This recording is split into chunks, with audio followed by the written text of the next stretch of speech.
¿Qué tal? Muy buenos días. Es jueves 17 de diciembre y el tiempo llega casi como para no salir de casa. Salvo en el Mediterráneo, nuevo frente de lluvias que serán fuertes en Galicia. El viento soplará con fuerza en esta comunidad, en el resto del Cantábrico y en Girona y Menorca. La nieve aparecerá por encima de los 1.500 metros desde el centro hasta el norte. Con todo, suben las temperaturas. Y les contamos que el gobierno de Venezuela ha confirmado que no va a nacionalizar a 4 etarras ni indemnizará a otros 2 por extraditarlos hace 4 años. Queda anulado el acuerdo que firmó en junio una funcionaria venezolana de Exteriores que será además destituida. El embajador de Venezuela en España y el ministro de Exteriores, Moratinos, se reúnen hoy para analizar la situación de los etarras que viven en el país hispanoamericano. Y esta noche los 3 presuntos miembros de ETA detenidos el pasado sábado en el sur de Francia han sido procesados. Se les imputa, entre otros, un delito de asociación de malhechores con fines terroristas que podría ser penado con hasta 10 años de cárcel. A Eneco Bilbao se le buscaba en España por el atentado contra el socialista Eduardo Madina. Y sobre el final dialogado del terrorismo, el presidente Zapatero dijo ayer en el Congreso de los Diputados que se mantienen las expectativas. Se habló de consenso en los actos conmemorativos de la Constitución, pero lo que se vio de nuevo fue la falta de entendimiento entre los dos grandes partidos. Al Congreso de los Diputados. Con Victoria Prego, Enrique Hernández y Anabel Díaz vamos a comentar lo que dio de sí este acto. Y también que Tony Blair ya ha llegado a Washington, donde hoy se reúne con George Bush. Se espera una respuesta conjunta a las recomendaciones del Grupo de Estudios de Irak. Los 10 expertos han dicho que la situación allí es inviable y aconsejan la retirada de las tropas para 2008. Una radiografía que Bush ha calificado de dura, pero que se compromete a estudiar. Y en Gran Canaria, de nuevo en casa, un inmigrante ha llegado muerto por hipotermia en un cayuco en el que viajaban otras 38 personas. Otro está ingresado grave también por las bajas temperaturas. A pesar del frío de estos días han seguido llegando barcazas. El Consejo de Ministros, que adelanta a hoy su reunión habitual de los viernes, tiene previsto aprobar el decreto que fija las enseñanzas mínimas en educación primaria.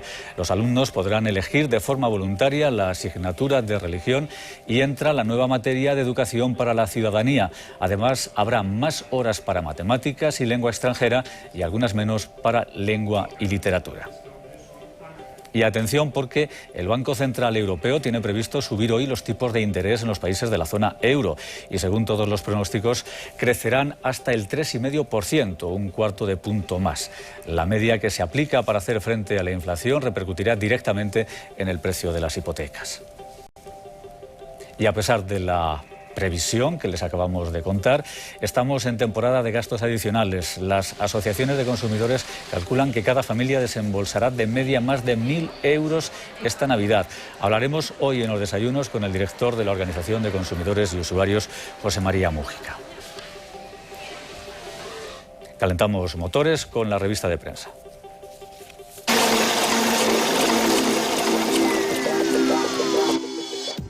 Dos asuntos, la situación en Irak y el aniversario ayer de la Constitución española. En el país, el Ejecutivo acepta negociar una reforma más amplia de la Constitución y destaca que el presidente del Congreso reclama a PSOE y PP un esfuerzo para entenderse frente al terrorismo. En el mundo, Rajoy ofrece a Zapatero consensos sobre ETA, el Estado y la historia. En La Razón, Zapatero y Rajoy defienden el consenso pero ni se saludan y añade: ni un solo presidente autonómico del PP estuvo en el Congreso. En cuanto a Irak, el país titula: Baker aconseja a Bush más diplomacia y menos militares. El Mundo destaca que Baker propone que Estados Unidos retire las tropas de combate de Irak en un año. ABC asegura que Bush estudiará la salida gradual de Irak porque su estrategia ya no funciona. Y el periódico de Cataluña resume: el informe Baker insta a Bush a retirarse de Irak. ABC y el periódico dedican su foto de portada a la nieve. Llegan las primeras, destaca ABC. Y en el periódico, la nieve salva el puente en el Pirineo. Y no nieve, sino agua en Marte, con imágenes incluidas, es el gran tema de portada en La Vanguardia.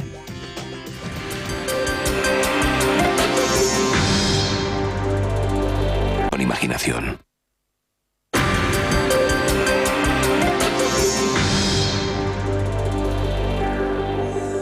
Pues son en estos momentos las 9:10. Vamos a arrancar. Acabamos de conocer una noticia de ultimísima hora nos acaba de llegar. Turquía tiene previsto abrir un puerto y un aeropuerto para el tráfico de Chipre y así cumplir una de las condiciones para su integración en la Unión Europea. Lo acaba de avanzar ahora un portavoz del gobierno de Finlandia, que como sabemos es el país que está presidiendo la Unión Europea estos meses. En fin, parece un gesto hacia adelante a priori muy positivo, ¿no? Sí, está dando pasos.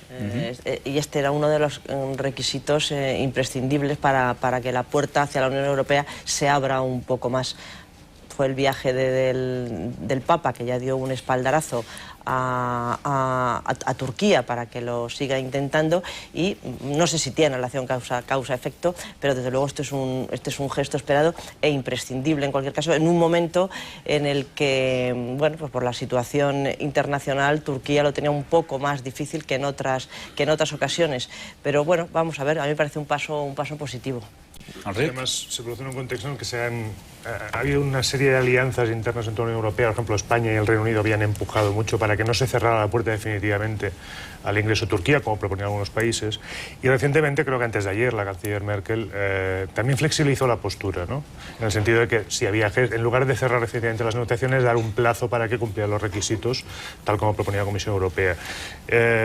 Es un objetivo muy a largo plazo el ingreso de Turquía en la Unión Europea, sí, porque desequilibraría totalmente los equilibrios internos dentro de la Unión. Pero es verdad que ampliar las fronteras más allá de las actuales y acercarse a Asia, aunque sea un hervidero, yo creo que puede ser interesante de cara al futuro, y también aquí tiene muchos intereses Estados Unidos. Hay que recordar que Turquía es base estratégica de Estados Unidos, forma parte de la OTAN, y Estados Unidos ha presionado mucho a Blair para que vaya en esta línea, y Zapatero se ha sumado a este consenso. Sin duda quedan muchas más cosas por hacer por parte de Turquía, Victoria, pero lo que decíamos es un paso que puede calificarse importante.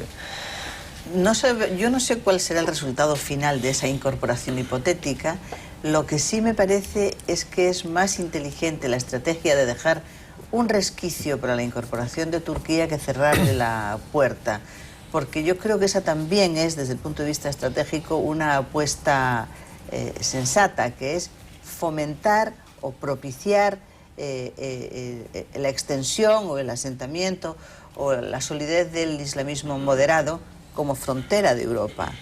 Entonces, expulsar a Turquía a las primeras dificultades, yo creo que hubiera sido una torpeza. Y en ese sentido, no me parece mal la mezcla de nos negamos a aceptar la incorporación de Turquía, pero ahora vamos a flexibilizar, vayan ustedes dando pasos. A Turquía le interesa extraordinariamente incorporarse a la Unión, y la prueba es que la respuesta, desde que estuvo el Papa, ¿cuánto tiempo ha pasado? 2 semanas. 2 semanas. 2 semanas. Sí, ya tenemos la primera respuesta después de la negativa europea. La primera respuesta es esta medida, que yo creo que además es un punto de fricción decisivo, es decir, el conflicto de Chipre. Me parece bastante esperanzador, y yo estoy de acuerdo en que es un proceso de muy largo plazo, pero en el que yo creo que Europa debe estar extraordinariamente interesada. Pues salvada esta última hora, ya hemos pasado, ya lo saben, el Día de la Constitución, y de lo que se dijo en la recepción en el Congreso de los Diputados se sigue hablando hoy. Se dijeron muchas cosas sobre la propia Constitución, sobre el proceso de paz, y el presidente de la Cámara, Manuel Marín, no eludió el tema. Es más, emplazó a todos los partidos políticos a recuperar la unidad y el entendimiento.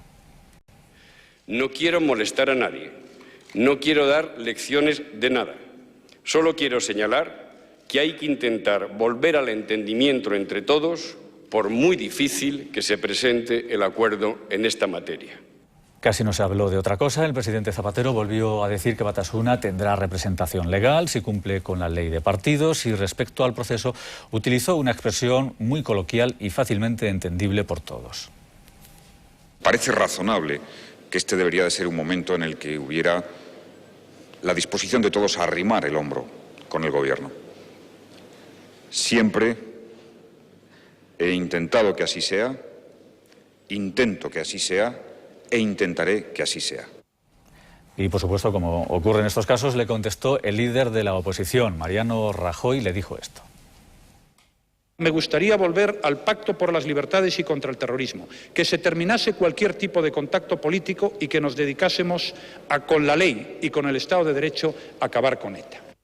Bien. Pues ya los hemos escuchado, todos piden consenso, todos piden acercamiento, pero si nos atenemos a lo que se vio ayer en el Congreso de los Diputados y que recogieron, en primer lugar, los periódicos digitales durante la tarde, que recogen hoy, los periódicos impresos, es que ni siquiera se saludaron, Zapatero y Rajoy. Eso sí. Perdón. No. No se saludan, lo cual ya es desde el punto de vista formal muy difícilmente justificable. Feo. Es feo. Claro, es el segundo año que pasa, ¿eh? Es decir, que no es la primera vez que sucede.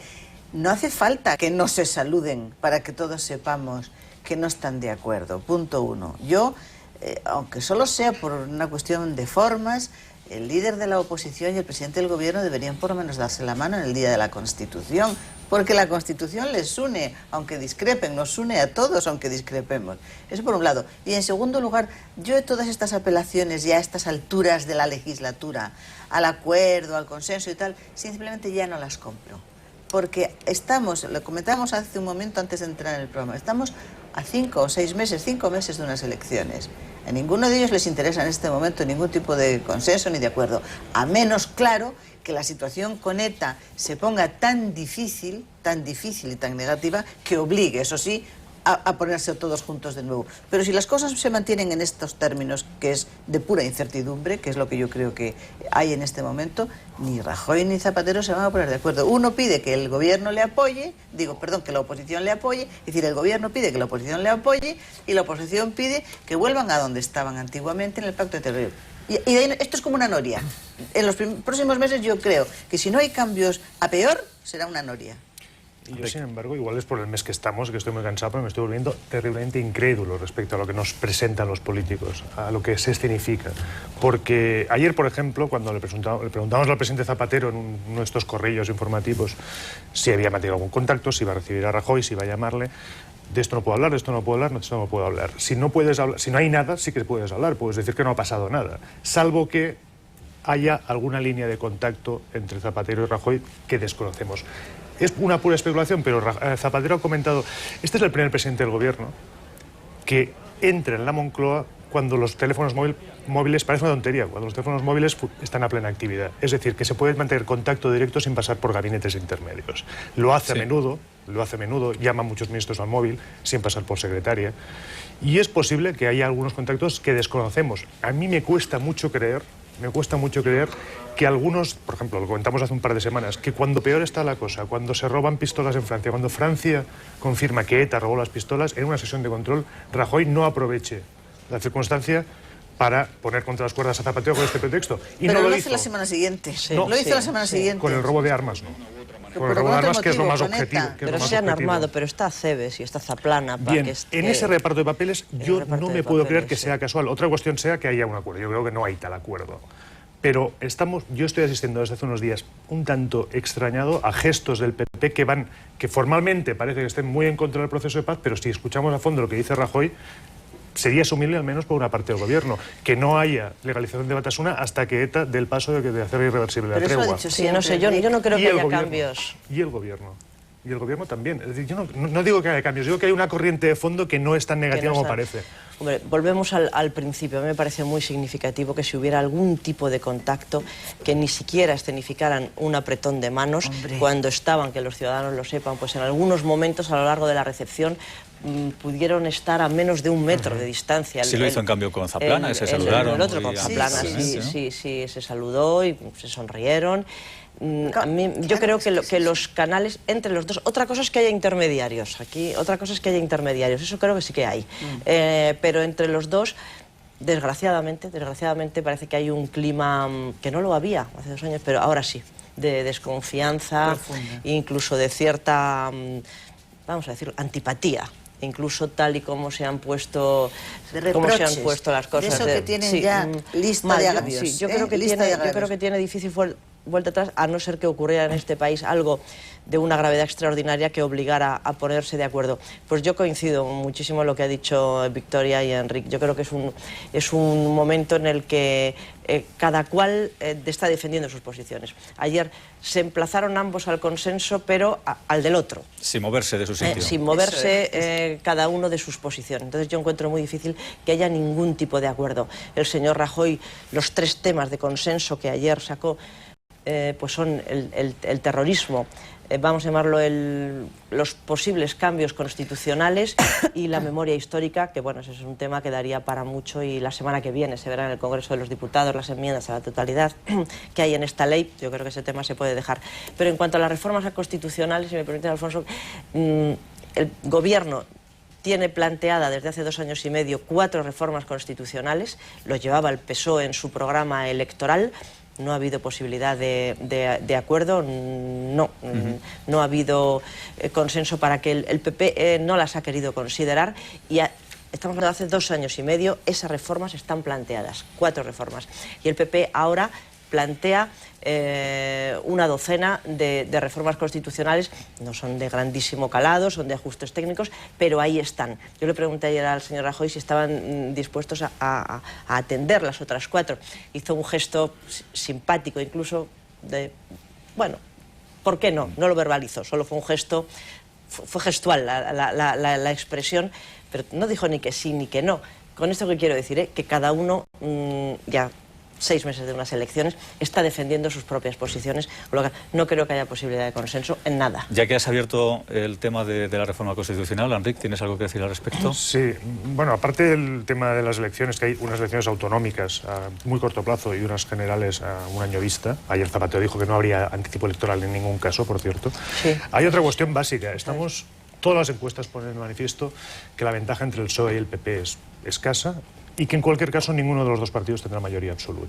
La reforma constitucional básica que propone Rajoy es que cualquier reforma estatutaria requiera 2/3 de apoyo, es decir, un acuerdo PP-PSOE, tanto en la autonomía que la promueva como en las Cortes Generales, lo cual va en contra totalmente de cualquier planteamiento que se pueda hacer desde el País Vasco o desde otras comunidades autónomas que quieran reformar sus estatutos o que lo estén haciendo en estos momentos. Todo gobierno, cualquiera de los 2 partidos que llegue al gobierno va a necesitar apoyos de otros grupos para gobernar en la próxima legislatura, salvo que haya alguna cosa extraña que dé una vuelta que desmienta totalmente las encuestas. Pero parece que las mayorías absolutas, tal como está dividido el electorado, no son alcanzables a corto plazo. Buscar una reforma constitucional PP-PSOE que margine de algún modo a los grupos nacionalistas o regionalistas que aspiran a jugar algún papel en la política nacional, lo veo no solo arriesgado, lo veo imposible directamente. Por eso soy bastante receloso sobre la posibilidad de que ¿Pero imposible en el momento actual o imposible siempre, digamos? No, en la siguiente legislatura yo creo que sí que tendría un sentido abordar una reforma constitucional cuando se haya completado las reformas estatutarias. La segunda vuelta, digamos, del modelo de descentralización sí que permitiría que se creara un marco estable. Y ahí sí que podría haber un acuerdo PSOE-PP, pero estamos hablando de la siguiente legislatura. Hay que recordar que algunas de las que propone el PSOE, a su vez, requieren una mayoría cualificada en el Congreso, disolución de las cámaras, convocatoria de referendo, en fin, son reformas que igual estaríamos hablando de aquí 6-7 años, es decir, o más, con lo cual es un poco prematuro desde mi punto de vista. ¿Agotamos el tema, Victoria? Sí, yo creo que los retoques constitucionales, sean reformas o retoques o lo que sea, no deben ser rechazados. La Constitución ya se ha reformado algunas veces, 3 o 4 veces que yo sepa, en cosas, reformas, digamos, como las obras en las casas, ¿no? De menor cuantía. No son grandes obras, son obras menores. Y creo que la Constitución debe ser retocada en muchísimos aspectos. Finalmente no tendría ningún sentido que se pusieran de acuerdo en unas cosas sí, en otras no. Yo creo que los 2 grandes partidos caminan inexorablemente a sentarse el uno con otro en la siguiente legislatura. Totalmente de acuerdo, en la siguiente legislatura. Esta es una legislatura completamente condenada en lo sentimental, en lo emocional, en lo político, en lo parlamentario, en todo, por el atentado del 11 de marzo. Y yo espero que la siguiente legislatura entre ya dentro de la normalidad parlamentaria que hemos conocido hasta ahora, con muchísimos enfrentamientos políticos, pero no este desencuentro tan radical. Entonces yo creo que en la siguiente legislatura los 2 grandes partidos no van a tener más remedio que abordar el asunto de la Constitución y su adecuación a las circunstancias modernas y llegar a acuerdos, vamos, aunque efectivamente hay ciertas reformas que son reformas de mayor nivel, que requieren disolución de las Cortes y tal, y que solo se pueden abordar, en mi opinión, al final de una legislatura, que tendría que ser al final de la siguiente. Como dices, una legislatura tocada. Yo quiero recordar que en el 2004, antes de las elecciones y después de las elecciones, a raíz de las propuestas de reformas estatutarias que hizo el PSOE ya en la oposición y ya al llegar al gobierno, España se rompía y esto era inasumible. Ahora resulta que se han llevado a cabo media docena larga de reformas estatutarias y solamente en una, en la de Cataluña, ha habido disenso entre el PSOE y el PP. En todas las demás han estado de acuerdo. La cual cosa demuestra que se puede reformar el modelo de Estado por acuerdo entre los dos grandes partidos sin que nada se rompa. Ah, es que esa es la clave, querido Enrique. Es que esa es la clave. Y yo creo que, por lo menos es mi argumento, no sé si es el de alguien más. La clave es que, es decir, nada debe darnos miedo en nuestro país ni en ningún otro. Nada debe darnos miedo. Ningún cambio, por importante que sea, debe darnos miedo si se hace con consenso. Porque cuando se hace un consenso entre los partidos no estamos hablando solamente de los partidos que lo firman, sino de los millones de personas que están detrás apoyando a cada partido. Entonces, nada debe darnos miedo. Lo que debe darnos muchísimo miedo es las grandes reformas sin consenso. Eso es peligrosísimo. Y a propósito, perdona, querías cortar. Sí, no, a propósito de España se rompe. El tema. Es una frase bastante simple, o sea, digamos. No es mía, ¿eh? No, ya. España se rompe es una frase bastante simple que es repetida extraordinariamente una y otra vez. España no es un vaso. O sea, si España se rompe no hace crack. Y decimos, anda, se ha roto. Es decir, por eso la frase es simple. España se rompe. Los efectos políticos sobre la cohesión de los países se tardan en comprobar décadas y décadas. Es más, ya no voy a decir 100 años, pero desde luego más de 60. Por lo tanto, si España se ha roto, que no se ha roto, pero en fin, la expresión es tonta, pero por otra parte, si el Estatuto de Cataluña, tal y como ha sido aprobado, y no digamos como estaba en su origen el 30 de septiembre, va a afectar o no a la cohesión española, tardaremos muchísimo en verlo. Es más, yo creo que no lo voy a ver. Hombre, sí. Es que lo de España se rompe es una simpleza. Sí, no, Sí. Es una simpleza, solo un segundo, pero es verdad que los ciudadanos tienen que saber que evidentemente en el Estatuto de Cataluña ha habido un disenso total entre el PP y el PSOE, pero no en el resto. Es decir, que se van aprobando los estatutos de autonomía, cosa que al principio de la legislatura desde el Partido Popular se dijo que no, pero la fuerza precisamente del Estado autonómico es que las autonomías son Estado. Y son Estado, no son una cosa aparte. Se van aprobando. Andalucía, Castilla-La Mancha han llegado ya a un acuerdo, Castilla-León hay un acuerdo, probablemente Canarias, Valencia está aprobado, fue Baleares. el primero. Es decir, eso, Baleares está ahora mismo en fase también de acuerdo. Yo creo que, evidentemente, está el escollo de Cataluña, que ha dividido a los dos grandes partidos, pero ojo que en el resto de los estatutos se están aprobando por consenso, y yo creo que eso, para dar un mensaje un poco de cierta tranquilidad a los ciudadanos, eso es así, Perdón, el con acuerdo gran entre los dos. fariseísmo, Enrique. calcando algunos artículos Sí. del Estatuto catalán en otros sitios, donde, por cierto, se acuerdan del PP y PSOE y no para nada. No, Bueno, los estatutos no que... quisiera, os dejamos el tema para la semana que viene. Otro Como además, como ha dicho monográfico del Victoria, Estatuto que de van a ser Cataluña. muchos años y que probablemente tenemos nosotros Es no que lo hay vamos que a ver entenderlo, cerrado. es decir, es que estamos Vamos a todavía, tener tiempo para dialogar de ello. homenajeando a Casanova, es decir, que estamos en el siglo XVIII, es decir, que es que el nacionalismo se remite a eso, y a Casanovas. Casanovas, A Rafael y a de Wilfredo Casanovas. el Belloso, es decir, que la Perdona, marcha Victoria, de y a las... don Pelayo. Bueno, Y a don bueno. Don Pelayo, que la Jóvenes. marcha de las naciones no es cada 5 minutos. Que no quiero que dejemos pasar por alto otro tema. Parece que se ha solucionado finalmente el episodio de los etarras y Venezuela. Todo, según han informado las autoridades venezolanas, se debió a la actuación unilateral, al parecer, de un funcionario, de una funcionaria, que va a ser destituido. En fin, que van a dar explicaciones al gobierno español, incluso por escrito, lo cual a priori ofrece garantías. Incluso esta mañana, a lo largo del día de hoy, se van a reunir el ministro español de Asuntos Exteriores con el embajador de Venezuela en España.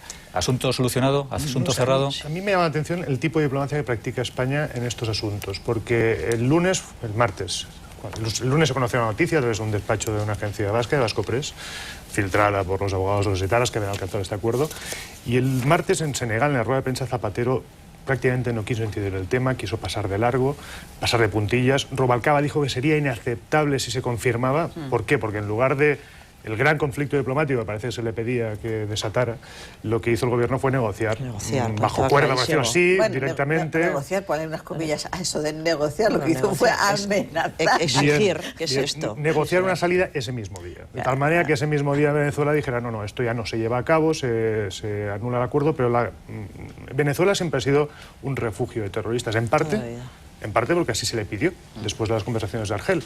pero también porque hay una cierta complicidad, y no solo en Venezuela, también en una parte de la izquierda mexicana.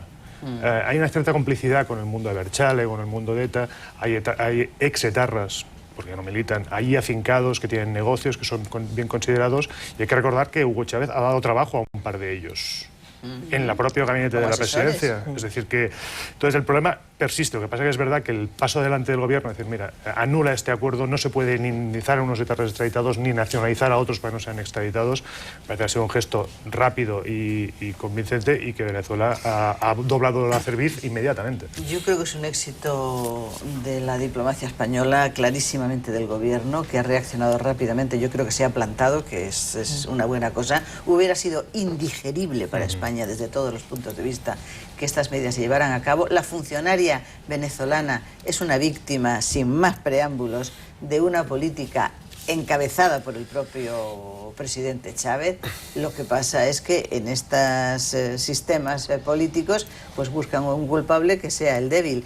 Evidentemente esta señora no toma este tipo de decisiones de gran envergadura por su cuenta, y yo tengo mis dudas. Desde luego que no van a ser nacionalizados, no las tengo, porque eso sí que es oficial. Yo tengo mis dudas a propósito de si finalmente, bajo cuerda, van a intentar las indemnizaciones con el paso del tiempo. Pero es una duda, o sea, sí, no tengo realmente no creo que se produzca, sobre todo después de la polémica generada, ¿no? Se ha frustrado para gran contrariedad de los abogados de los etarras y de los propios etarras. Bueno, yo creo que cuando hay tantísimo ruido en torno al llamado proceso de paz, pues esto es una buena noticia que también yo creo que sirve para tranquilizar a los ciudadanos. Pues, en fin, la posición del PP aquí en un primer momento fue pues de cierto alboroto, y ahora pues ha habido silencio, porque hay que reconocer que, como dice Victoria, pues el gobierno lo ha hecho bien y lo ha zanjado de raíz, con amenazas o como quiera, pero se ha zanjado, y yo creo que hay que reconocerlo, vamos, y sobre todo para tranquilizar a los ciudadanos, porque escuchabas algunos comentarios o comentaristas y decir, bueno, pues nada, la gran amistad de Zapatero con Hugo Chávez, que parece que son primos hermanos, poco más o menos. Bueno, todo este tipo de exageraciones conduce al ridículo y sobre todo a falsear la verdad. Entonces estas cosas ponen las cosas un poco en su sitio. Nos vamos a dedicar en los próximos minutos a hablar de la situación en Irak, y más concretamente del informe Baker sobre Irak. Pero antes de hacerlo, Enric, tú que vienes de Barcelona, el episodio de las banderas en la Consellería de Gobernación, ¿lo pronuncio bien? Gobernación. Gobernación, que si quito las banderas, que si las pongo, en fin, ¿es volver a empezar del tripartito o de la Entesa, o cómo lo ves tú? No quiero parecer gallego, pero no vengo de Barcelona, voy a Barcelona, voy a ver si cojo el puente. A ver, en la Consellería de Gobernación, que es básicamente administraciones públicas, por entendernos, había un conseller de Esquerra Republicana hasta mayo. Y allí no ondeaba la bandera española, ondeaba solo la catalana. Hubo uno del PSC a raíz de la expulsión de Esquerra del Govern, y al volver Esquerra al gobierno y ocupar esa misma cartera el señor Puigcercós, hasta hace 2 días portavoz de Esquerra en el Congreso, dice el señor Puigcercós que un subordinado suyo, sin encomendarse a nadie, ordenó la retirada de la bandera. Como la funcionaria venezolana. Más o menos. Más o menos. De todas formas, hay que plantearse un par de cosas. Si lo que pretendía el conseller hubiera dado esa orden para sacar pecho ante los sectores independentistas, realmente el rédito es muy pequeño, porque al cabo de 2 horas tuvo que volverla a izar por orden de Montilla y quedó absolutamente desautorizado, si hubiera sido así. Es verdad que en el entorno de los consellers de Esquerra hay mucho independentista suelto, y no digo en términos despectivos, no. Una cosa es socialdemócratas con un horizonte independentista, y otra cosa son gente, digamos, con un cierto perfil antisistema, y hay mucho en la militancia de Esquerra. Ahí está, y es posible que haya algún más papista del Papa que haya tomado esta decisión por su cuenta. En todo caso, lo que sí que ha servido, tanto este episodio como el rifirrafe entre la Consellera de Justicia y el de Interior a cuenta del traspaso de competencias e iniciativa de Cataluña en materia policial, ha servido para que el presidente Montilla en apenas una semana haya tenido que dar 2 veces de autoridad que en condiciones normales ningún otro presidente autonómico tendría que haber adoptado, porque en cuanto se han movido un poco las aguas de la Entesa, Montilla parece que de momento está sabiendo atajar este tipo de crisis. Y esperemos que sirva para que otros consellers no caigan en ese mismo error y no provoquen crisis innecesarias. Ayer estaba Montilla. Que fue de los pocos presidentes autonómicos Dos. que... Marcelino Iglesias Y él. Y José Montilla y Santas Pascuas. Lo que pasa es que yo venía, ahora cuando venía para acá, venía pensando, claro, a mí no me parece bien que no vengan los presidentes autonómicos. Siempre tienen la excusa de que ellos celebran la Constitución en sus tierras, en sus comunidades. Se interpreta de una manera distinta desde el punto de vista político que no vengan los presidentes autonómicos, de quienes no se duda la lealtad constitucional, que no vengan los partidos nacionalistas. Es decir, se interpreta de distinta manera. Es que no es lo mismo, no todo el mundo hace las mismas cosas por los mismos motivos. Pero bueno, ayer estaba Montilla, que parecía el niño de la bola. O sea, es decir, era un recibimiento, unas celebraciones, unas felicitaciones, porque había repuesto la bandera española en la sede de gobernación. Y tengo que decir que también Montilla dijo que no era cosa de Puigcercós, que era cosa de un subordinado, que siempre hay más papistas que el Papa. Y yo le pregunté, pero bueno, ¿de quién es la decisión de reponerla? Y dijo, no, esa sí que es mía directamente. Y tengo que decir que es, aparte de un gesto de autoridad, que empieza a mandar un recado, que yo creo que era previsible, de que, oiga, aquí tonterías las precisas y bromas las justas en este gobierno, que ya viene muy tocado y tal. Aparte de eso, yo creo que ha obtenido un plus de apoyo y de comprensión por parte de la opinión pública no catalana, no nacionalista, extraordinario, con un solo gesto, que es se ponga otra vez, nada más. Bueno, pues dejamos el asunto de las banderas ya izadas. Vamos a lo que les habíamos dicho, la situación en Irak, aunque ya se habían filtrado algunos puntos del conocido como informe Baker, ayer ya se dio a conocer, y la verdad es que su contenido no deja lugar para las dudas. La situación, dice ese informe, es caótica y recomiendan, entre otras muchas cosas, la retirada de las tropas en el primer trimestre de 2008. Además, recomienda iniciar conversaciones directas con Siria e Irán. Bueno, ¿qué os parece? ¿Llega la hora finalmente o por fin de la diplomacia? ¿Se acaba la fuerza? ¿Empieza el diálogo con Siria y con Irán, ni más ni menos? Anabel. Ahora se dice democracia en acción. Los grandes periódicos norteamericanos hablan de la democracia en acción con a partir de este informe. No sé, antes ha sido la democracia a cañonazos, con lo cual se ha visto que ha dado un pésimo resultado. A mí me parece bien parece bien, como la mayoría de los ciudadanos, y Bush quizás no va a tener más remedio que tomarlo muy en consideración, pero es difícil olvidar, ya no digo el pasado, digo olvidar hace unas horas que ha habido una nueva matanza de civiles. ¿Cómo está ese país? Tendrán ocasión de hacer algún examen de conciencia, quizás hoy el señor Bush y el señor Blair, que se reúnen, ambos han reconocido, sobre todo Blair, yo creo que es un hombre como más, no sé si porque tiene un sentido de la religión más acendrado, a pesar de que Bush también se dice muy religioso, pero a mí me parece que Blair sufre. Me parece que Tony Blair, por sus convicciones, es una persona que lo pasa mal desde el punto de vista moral, y yo creo que con este tema de Irak lo está pasando bastante mal. Bien, ahora sí que mis compañeros pueden comentar el informe, pero a mí me parece que no podemos correr un tupido velo absoluto sobre lo que pasó y sigue pasando. Esto es distinto. Esta manera de exportar la democracia, insisto, a cañonazos y por la fuerza, ha conducido a un desastre absoluto en ese país que antes estaban bajo la bota de un bárbaro, como es Saddam Hussein, pero los niños cuando iban al colegio pues sabían que iban a volver. Ahora no, cuando se sale de casa no se sabe cuándo se va a pedir trabajo, pues en la cola en la que estás probablemente la vuelen. Es una auténtica guerra civil y con peligro de desestabilizar aún más la zona. Ha costado muchos muertos quizás llegar a estas conclusiones que, por otro lado, podían parecer en algunos casos tan obvias, Enric. Muchos muertos, son más de 2.900 solamente en tropas estadounidenses, un varapalo electoral para Bush, la cual cosa no es ajena a este viraje. Me preocupa, bueno, yo creo que el informe que está elaborado entre republicanos y demócratas no deja de ser una coartada para que ya mismo se empiece a preparar la retirada de tropas. Primero un repliegue, un redespliegue, por decirlo de algún modo, y a la larga o medio plazo una retirada definitiva de tropas. Lo que pasa que, a ver, en el argot diplomático hay un término en inglés que es you break it, you own it. Si tú rompes algo te lo quedas, es decir, asumes el coste de lo que has hecho, que parece que Estados Unidos está intentando obviar. Quiero decir, una guerra unilateral, ilegal, que además no sirve para pacificar la zona, aumenta la presencia del terrorismo en Irak.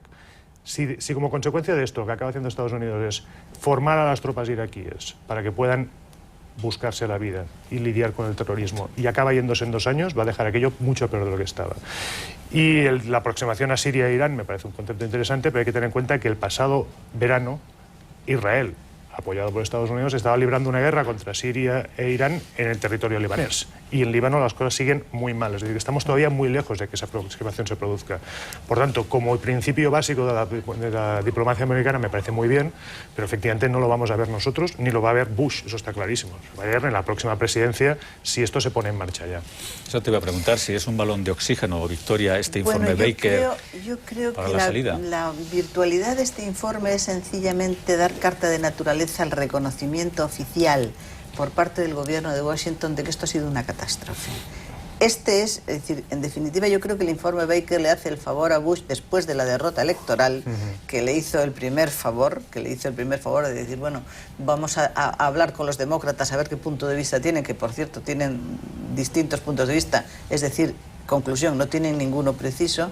Este informe le permite ya reconocer a él, a Blair, que yo estoy de acuerdo con Anabel, es mucho más rápido y mucho más sensible aunque tardado, pero en fin, a decir oficialmente esto es un desastre. Y esa es la virtualidad del informe Baker. La retirada de las tropas, claro, ¿y qué dejan ahí? Es decir, usted se marcha, usted ha entrado para imponer, las democracias no se pueden imponer a cañonazos. Bueno. Ni en un sitio, en un estado laico como era el Irak de Saddam Hussein, ni por supuesto en las teocracias de los países árabes, que hay muchas. Es decir, la democracia no se puede imponer así. Es una filosofía que parece completamente querer desconocer la realidad sobre la que quiere trabajar. Entonces, ustedes han llegado ahí y ese país es un cementerio, y ahora se van, dejando una guerra civil ahí, sin control ninguno, sin administración ninguna del conflicto. Yo siempre he dicho, y lo sigo diciendo, estos señores no se pueden marchar de Irak. No se pueden marchar de Irak de esta manera. Pero por responsabilidad. Por responsabilidad. Es decir, tendrán que hacer ahora un esfuerzo redoblado para dejar las cosas mínimamente ordenadas y poderse marchar sin la responsabilidad histórica brutal de haber encendido no solamente Irak, sino toda la zona. Esto es como las guerras coloniales. Cuando las potencias coloniales han abandonado sus territorios en África, hay que ver el resultado. Esto es una responsabilidad histórica grandísima. Es decir, no es justificable que los países africanos vivan en la pobreza, en la corrupción, en la ruptura total de toda cohesión, sin que las potencias coloniales tengan algo que decir a este respecto. Y eso mismo está pasando en Estados Unidos.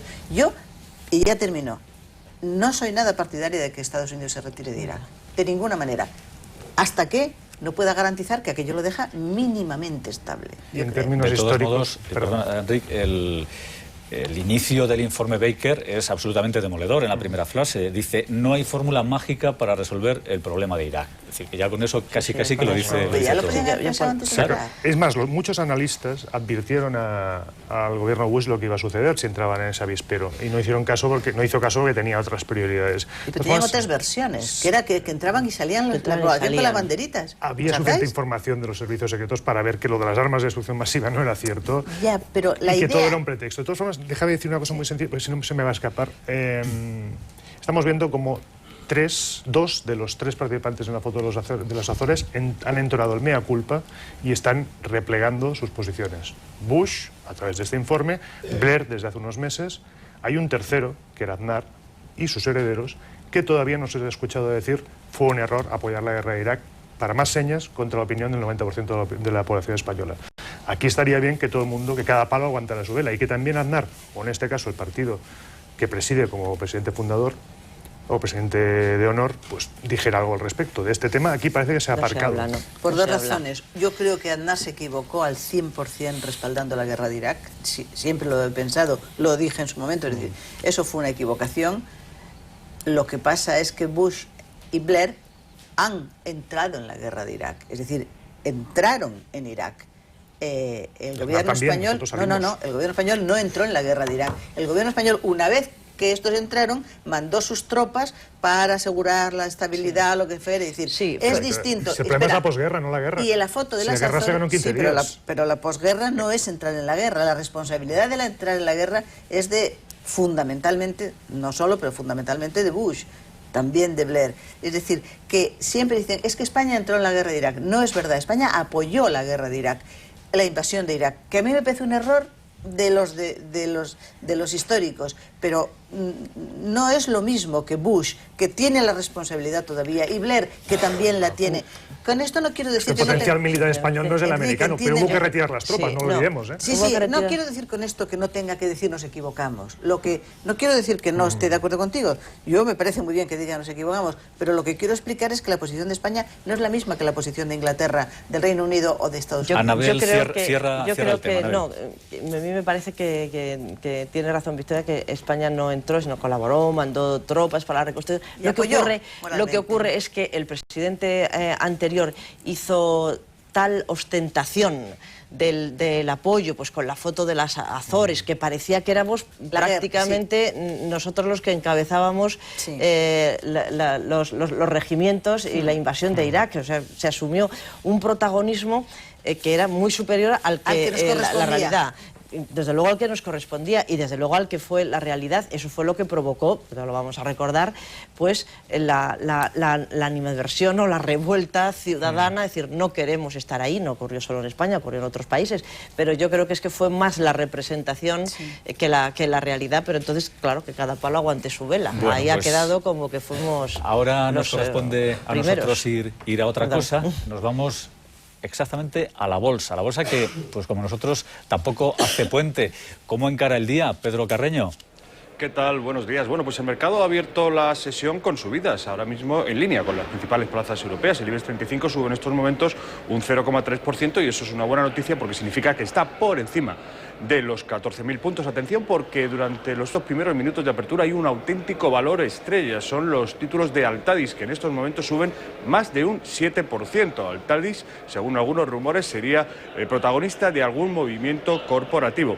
Pero hoy hay una cita muy importante para los inversores, para los ciudadanos y para los consumidores europeos, porque hoy se reúne el Banco Central Europeo y tiene que decidir si sube o no el precio del dinero, los tipos de interés. Las quinielas, que las hay, dicen que sí, que los va a subir, que los va a situar en el 3,5%. De ser así, sería la 6ª subida del año. Y atención, porque hay algunos especialistas y algunos analistas que dicen que durante el año próximo, el que estamos muy cerca, bueno, pues que va a haber nuevas subidas y que el precio del dinero se podría situar en torno al 4,5% para controlar aún más la inflación. También hay que estar muy atentos a lo que diga el presidente del Banco Central Europeo, Jean-Claude Trichet, sobre la situación de fortaleza del euro frente al dólar. Una situación que obviamente, bueno, pues como está ahora mismo, precisamente ahora mismo está a 1,33 dólares, no le viene demasiado bien a la competitividad de las empresas españolas ni tampoco para las compañías exportadoras. Así que eso es todo desde aquí, desde el Parque Madrileño.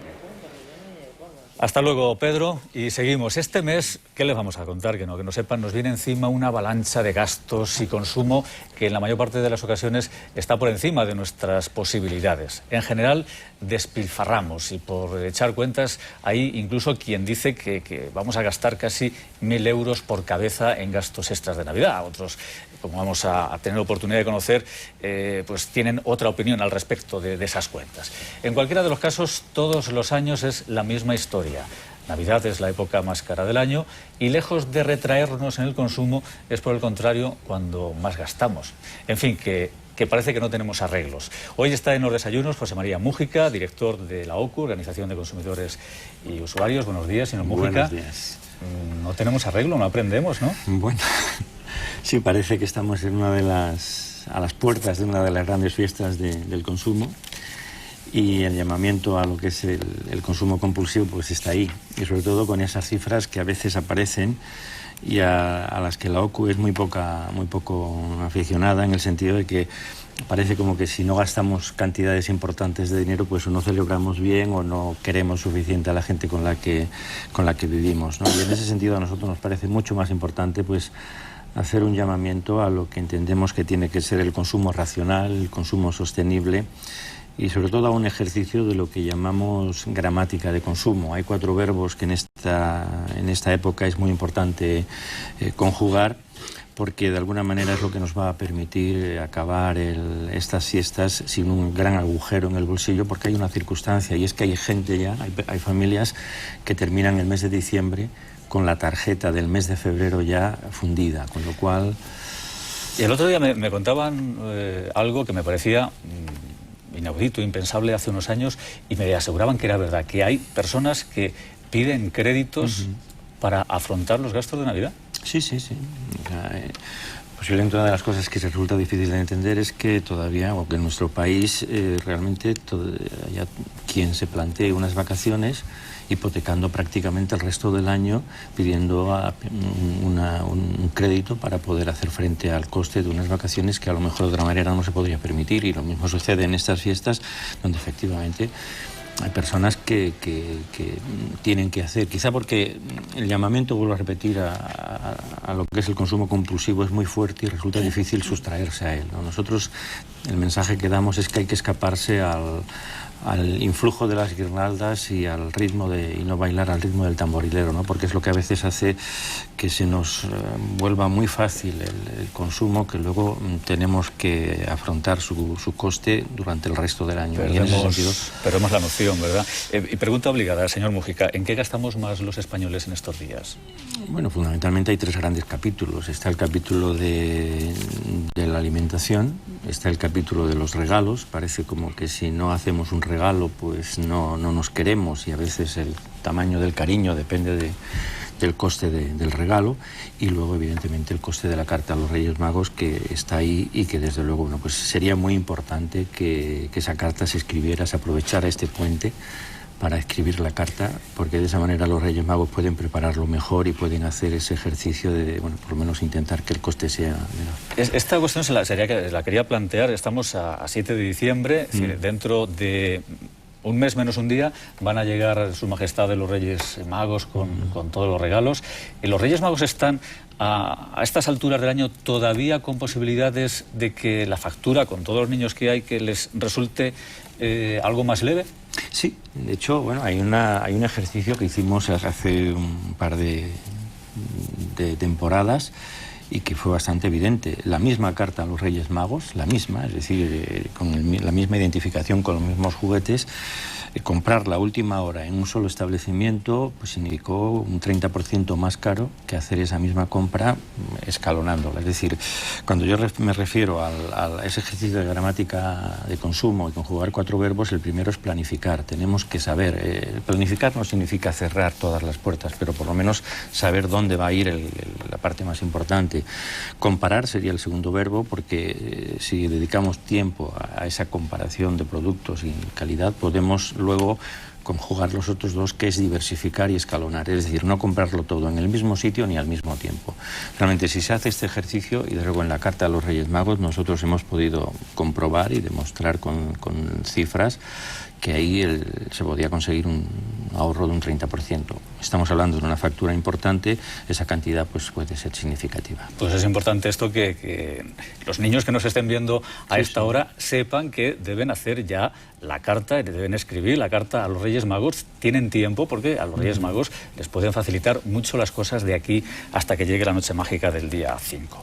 Señor Múgica, ¿qué productos son esos, aparte de la carta de los Reyes Magos, pero qué productos son los que, a sabiendas de que van a disparar su precio, los compramos porque sí? Ahí estaría quizá el capítulo más importante, sería la alimentación. Hay determinados productos que según el momento en que se compren, pues realmente, tradicionalmente, yo creo que cada vez menos, pero tradicionalmente se han tenido incrementos importantes. Hay una cosa que está clara, se viene haciendo con mucha frecuencia la recomendación de que adelantando la compra, pues muchas veces se puede conseguir precios más interesantes. Este mensaje también llega al comerciante.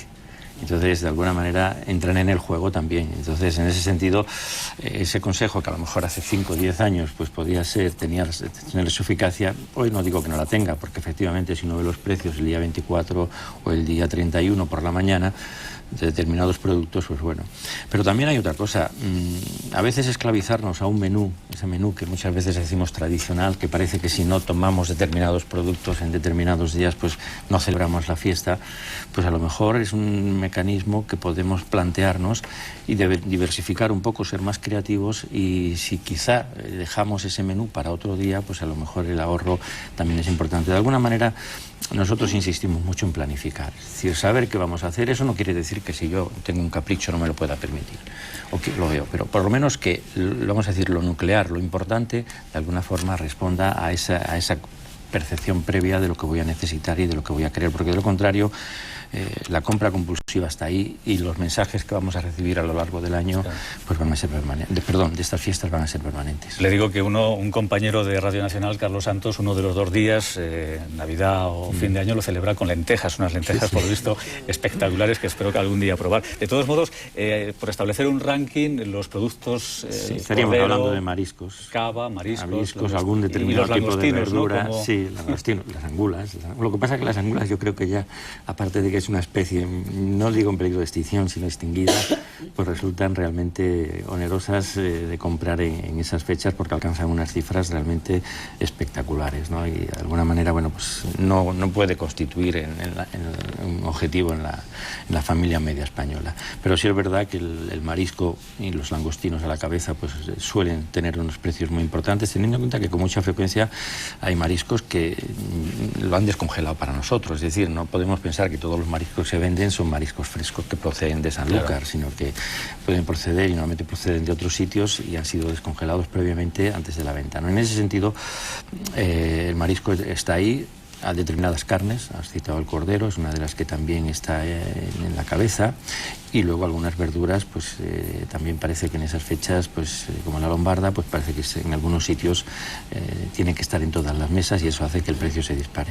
Los expertos aconsejan que es mejor comprar el pescado congelado que comprarlo fresco y congelarlo. Aún así, seguimos haciéndolo al revés. Sobre todo porque muchas veces el pescado que nosotros nos venden como fresco ha sido capturado muy lejos de aquí, ha venido congelado o ultra congelado y ha sido descongelado previamente. Y en ese sentido, aparte de que hay un problema que últimamente está apareciendo, que es el problema del anisakis, que no es un problema realmente para preocuparse, pero bueno, que hay que controlar, porque yo recuerdo desde siempre hablábamos de los nervios del pescado y tirábamos así, no sabíamos que lo que estábamos tirando, y hablo de mi infancia, ¿no? Pues era lo que hoy se conoce como anisakis, estaba en el músculo, y es una especie de tenia pequeñita que puede producir algún tipo de trastorno, ¿no? Y hoy está ahí, y sobre todo está en el pescado crudo. Es un tipo de parásito que está en el estómago que se traslada al músculo, ¿no? Entonces, la forma de evitarlo pues es congelando el pescado, y ahí viene el consejo que se ha dado. Lo que pasa es que, claro, hay algunos gastrónomos que dicen que congelar el pescado y descongelarlo, pues de alguna forma es también romper su valor gastronómico, aunque el nutricional se mantenga intacto. Sí, pues vamos a ver un paréntesis. Dejamos de hablar estrictamente de Navidad para incidir en lo que acaba de citar. Están los altos restauradores un poco, en fin, enfadados con esta norma. Incluso hay algunos han dicho que no la van a seguir. Sí, no, la verdad es que es un problema que se ha planteado. Desde luego, lo que no se puede pretender de ninguna manera es alarmar. No estamos ante un problema de salud pública, es un problema que conviene controlar, y que desde luego en lo que es la utilización, vamos a decir, en casa, sí deberíamos seguir esa norma. Quizá en un establecimiento de alta restauración que conocen dónde compran la materia prima, pues puedan ofrecer garantías, y en ese sentido pues la norma habría que meterla dentro de su contexto, ¿no? Y en ese sentido, bueno, pues entendemos que a veces se defienda que congelar el pescado previamente pues de alguna manera va contra la calidad de luego gastronómica del producto. Vuelvo a repetir, desde el punto de vista nutricional ese efecto no se produce. ¿Queréis formularle alguna pregunta, señor Mújica? Sí, Anabel. Saliendo un poco del tema en su calidad de director de la Organización de Consumidores y Usuarios, ¿hay mecanismos suficientes ahora en el Estado autonómico para que los ciudadanos puedan hacer valer sus quejas, o el Estado descentralizado ha llevado a que es muy difícil emitir quejas y con cierta garantía de eficacia? Yo creo que el problema de la eficacia de la queja no está tanto en la estructura autonómica que tenemos, sería perfectamente compatible nuestra estructura con un sistema eficaz. Sí, quizá el problema fundamental radique en la ausencia de mecanismos, vamos a decir, eficaces y vinculantes. Es decir, si yo quiero plantear una queja en un tema de consumo, normalmente la vía que tengo es la mediación o el arbitraje, salvo que quiera ir a tribunales. Pero por una materia de consumo difícilmente merezca la pena acudir a un tribunal para ejercer el derecho. Por lo tanto, nosotros en la OCU venimos desde hace mucho tiempo solicitando la creación de un sistema que en el mundo anglosajón se conoce como el Tribunal de las Pequeñas Quejas, de Small Claim, que de alguna manera sirven para estos problemas de consumo de la vida cotidiana que se resuelvan en una acción muy concreta, muy breve en tiempo, porque hay una cosa que está muy clara. Normalmente las grandes empresas, sobre todo las grandes, a las que reclamamos, tienen dos cosas que los consumidores no tenemos: tiempo y dinero. Y en ese sentido nos encontramos muchas veces con que problemas muy pequeños, con un banco, con una aseguradora, con una promotora, una constructora o con una compañía aérea, pues no me merece la pena por ese importe meterme en gastos de abogados, de procurador para un procedimiento judicial. Si no conseguimos este tipo de tribunal de pequeñas quejas para la solución de los problemas de consumo, siempre estaremos en un déficit que no depende tanto de la estructura. Sí hay mecanismos para reclamar, lo que pasa es que para reclamar, a veces, si la parte reclamada no quiere responder, la solución no es fácil. Yo quería volver al pescado. Primero porque me estoy dando cuenta desde hace bastantes meses de que cada vez el porcentaje de pescado de pesca, digamos, es inferior en los mercados. Me gustaría saber si efectivamente estamos empezando a notar los consumidores, digamos, el expolio que han sufrido los fondos marinos, ¿no? o el mar, en definitiva. Y una segunda cuestión: cuando estalló la crisis de las vacas locas, se habló mucho de cómo eran alimentados los pescados en las piscifactorías y se habló que incluso se estaba proporcionando harinas cárnicas. ¿Hay controles suficientes en las piscifactorías para garantizar que no podemos tener problemas parecidos a los que tuvimos por la deficiente alimentación del ganado? Yo y nosotros, vamos, desde la OCU podemos hablar de los análisis que hemos realizado, y hemos realizado desde el punto de vista, yo creo que bastante estricto. Y empiezo por la segunda pregunta. El pescado de piscifactoría tiene hoy por hoy absoluta garantía. Es más, en análisis ciegos de degustación, productos de piscifactoría han tenido resultados iguales, incluso mejores, que determinados pescados de pesca extractiva, de pesca salvaje, lo que se conoce como pesca salvaje. Estoy hablando de doradas, estoy hablando de lubinas, que son pescados que cada vez tienen mayor presencia en piscifactoría.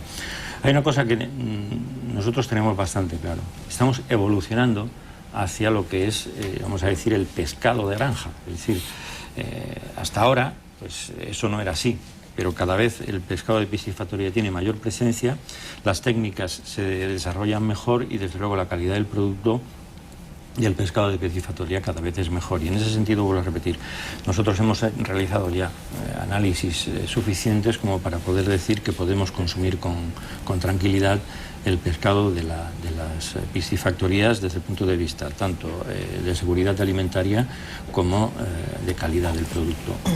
Vamos a ver por dónde evoluciona, pero yo creo que el futuro quizá, porque no tenemos esa bola mágica, pero el futuro quizá camine hacia lo que es. Bueno, hoy ya no hay animales salvajes, salvo casos muy excepcionales que se consumen, y sin embargo la carne está presente en nuestra mesa. Por ahí vamos en el tema del pescado, yo creo que también.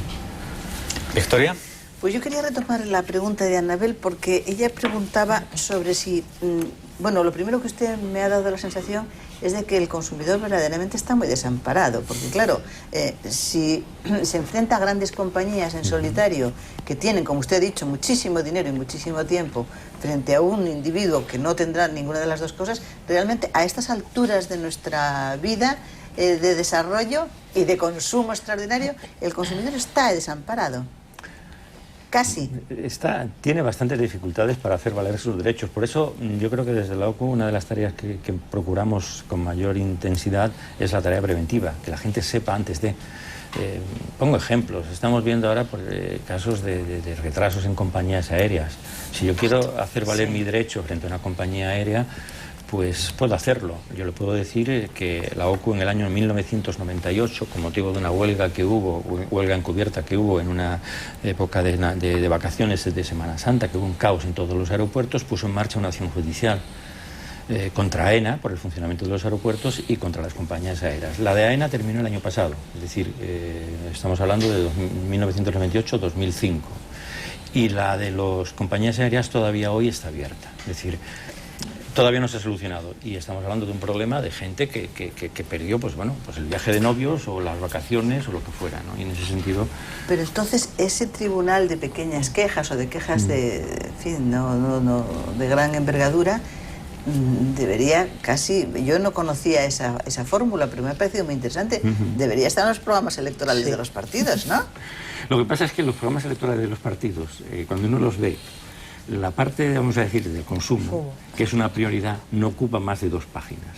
Y el programa electoral son 200 páginas y el programa y lo que se tiene que ver con el consumo son 2. Y son declaraciones de buenas intenciones. Y desde luego eso sí sería interesante que consiguiéramos que estuviera. La OCU lo viene pidiendo casi desde que yo me conozco en ella, y ya van casi para 18 años.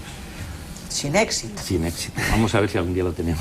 Señor Mujica, estamos ya en la recta final, casi terminando. Estamos hablando del despilfarro también de los consumidores como personas físicas individuales durante estos días, pero hay que ver también los ayuntamientos, lo que despilfarran, y solamente está muy bien, muy bonito, a los niños se hace mucha ilusión, a los mayores también, las luces de Navidad, lo que conlleva en consumo esa factura finalmente. Hay muchos ayuntamientos que no se lo pueden permitir. Sobre todo cuando uno puede ver que en determinadas ciudades pues se gasta mucho en esa iluminación de vamos a decir, la parte central, y luego hay zonas de barrios y donde parece que lo que se gasta en un sitio hay que ahorrarlo por el otro lado, y están perfectamente oscuras con los problemas de seguridad que eso plantea. Es decir, sí es verdad que hay determinadas políticas que no parecen incitar a lo que es el consumo racional y sostenible, y ahí los poderes públicos sí tendrían que plantearse muy seriamente su tarea pedagógica de no incitarnos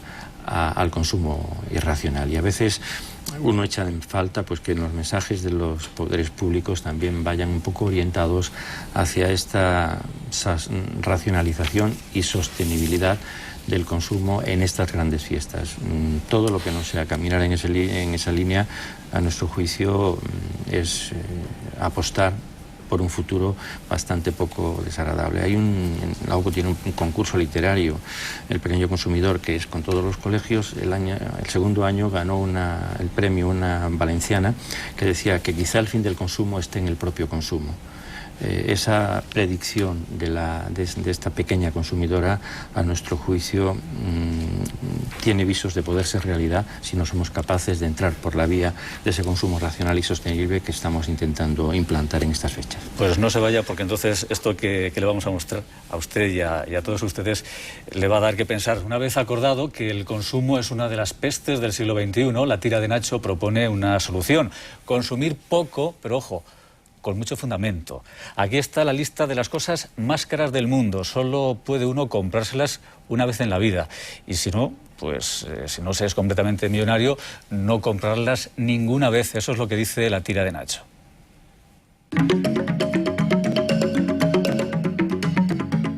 Los líderes mundiales no lo tienen, pero lo merecen. Hablamos del móvil más caro del mundo, de oro rosa, con 50 diamantes. El fabricante hace 4 al año y cobra 1 millón de euros. En fin, a comer. Ante ustedes el alimento más exclusivo y carísimo del mundo. Y a mí, que me está empezando a dar el sol, yo creo que me voy a retirar. Puede retirarse de sobra porque se dedica a plantar azafrán, petróleo rojo a 3.000 euros el kilo. Pero pásese 3 pueblos, échele azafrán manchego a su caviar iraní beluga gris, el más fino. Pagará 870 euros por 125 gramos. Un tinto para remojar, un Petrus. No importa la añada, no bajará de 600 euros. Nunca. Y si no se entera la ministra de Sanidad, fúmese un puro como que parece la pata de un mulo, Cohiba Bihaik. Le cobrarán 375 euros por cada uno. Un copazo. Tómese un Mai Tai en el recién inaugurado Merchant Hotel de Belfast. 1.200 euros. ¿Por qué? Lo hacen con un ron jamaicano de 17 años, del que solo quedan 6 botellas en todo el mundo. Un poco de deporte para rebajar. Aproveche las recalificaciones de terreno, juegue al golf. Ahora hay campos de sobra. Esta bolsa de golf de esa conocida marca cuesta 8.400 euros, pero incluye una toalla para secarse el sudor. Si quiere sudar pepitas de oro, estos zapatos van que ni pintados. A mano, a medida. tardan 6 meses en dárselos, 4.500 euros. A todos estos precios póngales el fatídico desde por delante. ¿Quiere unos zapatos normales? Pues no compre estos. Los venden por tríos, no por pares, y serán caros. 1.500 euros. Y una americana a juego con el precio. Las que diseña Brioni se las pone Kofi Annan, que le da el sueldo para esto y para más. Esta de la imagen cuesta 5.000 euros. Ropa más informal. Póngase el bikini más caro del mundo, cuajadito de diamantes. 180.000 euros. Pero no lo malgaste bañándose, paséese con él, aunque tenga que llevarse un par de cuñados como matones. Siempre se dice que la casa es la inversión de una vida.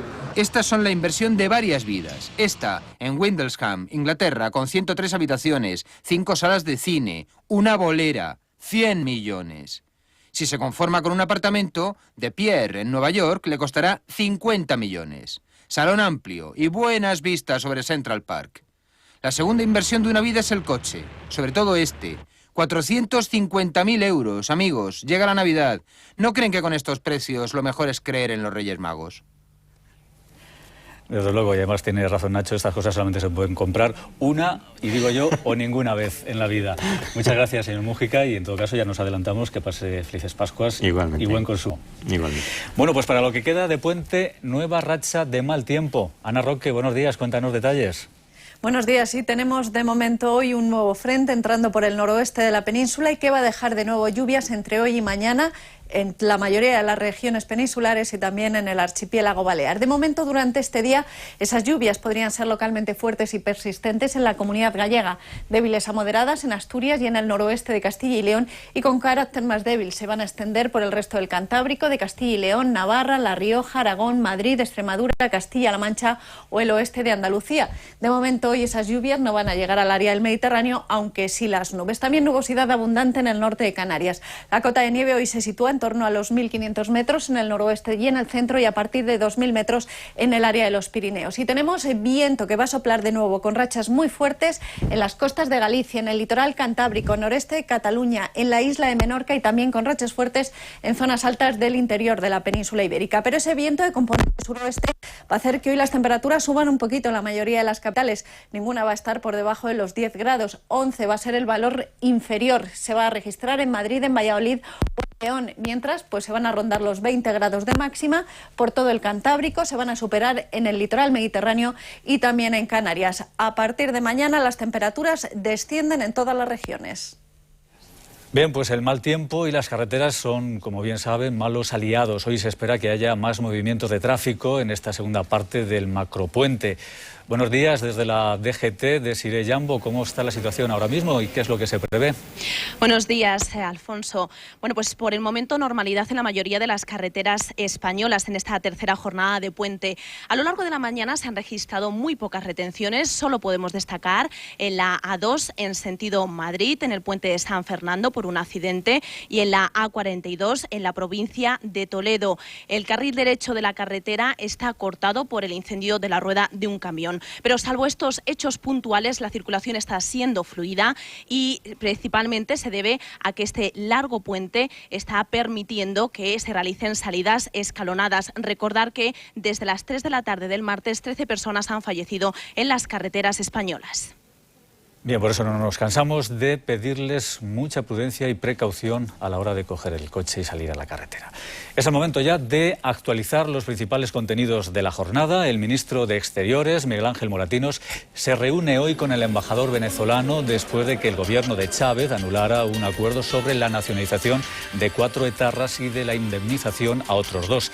En Venezuela, el Ministerio de Exteriores del país entregará hoy una nota al embajador español que garantiza el cierre del caso. El Parlamento Balear debate dentro de unos minutos la creación de una comisión que investigue la supuesta trama de corrupción en el municipio mallorquín de Andratx. Es una propuesta del PSOE para esclarecer los hechos que han llevado a prisión al alcalde de la localidad y al inspector de obras del ayuntamiento. Congreso del Partido Socialista Europeo hoy y mañana en Portugal. Se hablará de la Europa social, el cambio climático y Oriente Próximo. Lo inaugura el primer ministro portugués, José Sócrates, y la socialista francesa Ségolène Royal. Asiste el secretario de organización del PSOE, José Blanco. George Bush y Tony Blair analizan hoy las 79 recomendaciones del grupo de republicanos y demócratas que han estudiado la situación en Irak. Los 10 expertos han dicho que la estrategia actual no es viable, aconsejan el diálogo con Siria e Irán y proponen una retirada gradual de las tropas. Y de Estados Unidos nos llegan estas imágenes, las de una explosión de gas en una planta industrial. Ha ocurrido en la ciudad de Milwaukee, en el estado de Wisconsin. 3 personas han muerto y hay 50 heridos. Todo apunta a un accidente.